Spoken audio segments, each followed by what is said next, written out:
Bonjour et bienvenue à tous dans cette rubrique culture sur Média TV. C'est aujourd'hui un événement que beaucoup de mélomanes attendent avec impatience, le festival Tanjaz qui fera vibrer la ville du Détroit du 14 au 17 septembre. Après avoir rendu hommage aux femmes l'année dernière, eh bien, le festival cette année rend hommage ou donne son coup de pouce aux jeunes talents pour briller sous les feux des projecteurs, donc pour cette 18e édition du Tanjaz. Alors en chiffres, le Tanjaz, ce sont 5 scènes musicales, une cinquantaine de concerts prévus, 120 chanteurs et musiciens pour le plaisir des oreilles des amateurs de jazz. Pour parler du festival Tanjaz, j'ai le plaisir de recevoir en duplex de Tanger, Philippe Laurin, fondateur du festival Tanjaz et fondateur également de l'association Laurin. Bonjour Philippe Laurin.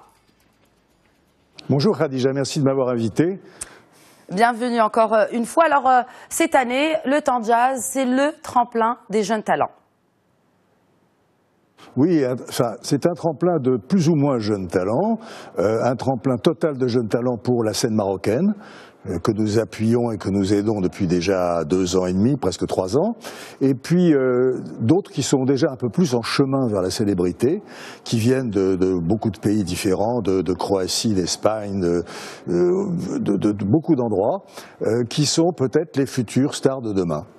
Alors justement, ces futures stars de demain, pourquoi ce changement de cap? Pourquoi les jeunes justement pour cette 18e édition du Tanjaz? C'est pas un changement de cap, c'est-à-dire que Tanjaz est et reste un festival de découverte.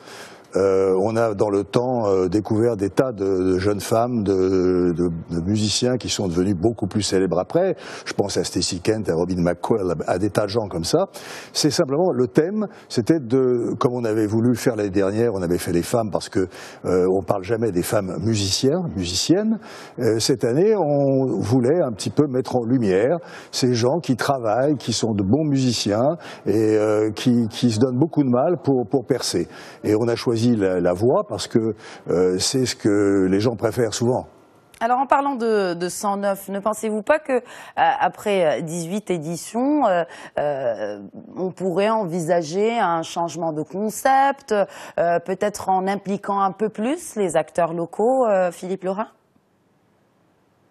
Écoutez, déjà sur les nouvelles voix du jazz, nous avons quand même 2 marocaines relativement confirmées, Samia Tawil qui est un peu syrienne, un peu marocaine, qui habite en Suisse, qu'on a déjà produit au festival, et puis on a Tima, qui est l'abréviation de Fatima, qui fait une carrière internationale assez brillante, une carrière modeste pour l'instant, mais assez brillante. Et puis, alors, du côté de la scène marocaine, on a quand même la finale de notre concours, qui s'appelle Tangil, qui est réservé aux jeunes groupes marocains. Et ils vont être 5 en finale. Dans l'espace Tabadoul. Voilà. C'est à Tabadoul qu'on fait la sélection. C'est-à-dire il y a des concerts de sélection toute l'année.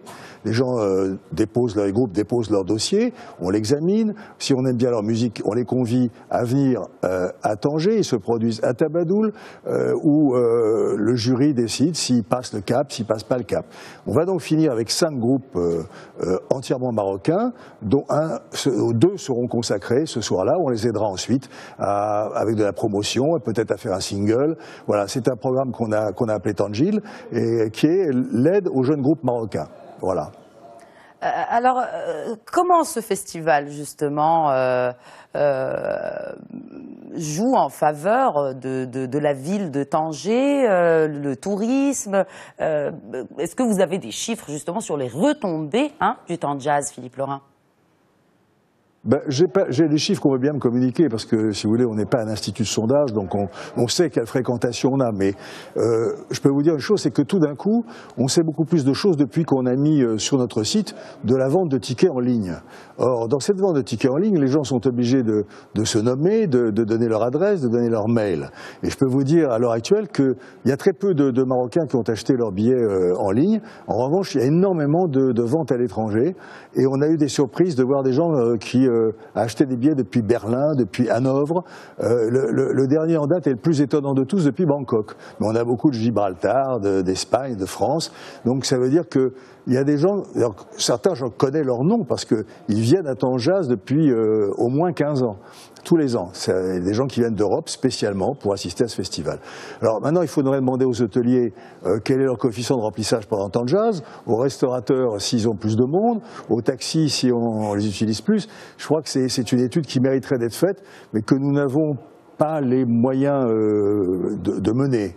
Mais je pense qu'en posant des questions à droite, à gauche, on se rendra compte que ça anime Tanger pendant une petite semaine, enfin pendant 4 jours, à une époque où fin septembre, mi-septembre, le tourisme commence à baisser un petit peu. Alors Philippe Laurin, parlons du budget de ce festival et aussi de sa durabilité. Il a quand même tenu 18 éditions. Est-ce que vous avez moins de mal que d'autres festivals à rassembler les fonds pour financer ce festival? Et puis, est-ce qu'il y a un réinvestissement des bénéfices dégagés en faveur de la ville de Tanger et en faveur des artistes qui y sont présents? Bon, alors je vais vous répondre d'abord sur le... Bien sûr c'est difficile, mais je pense que c'est difficile pour tous les festivals.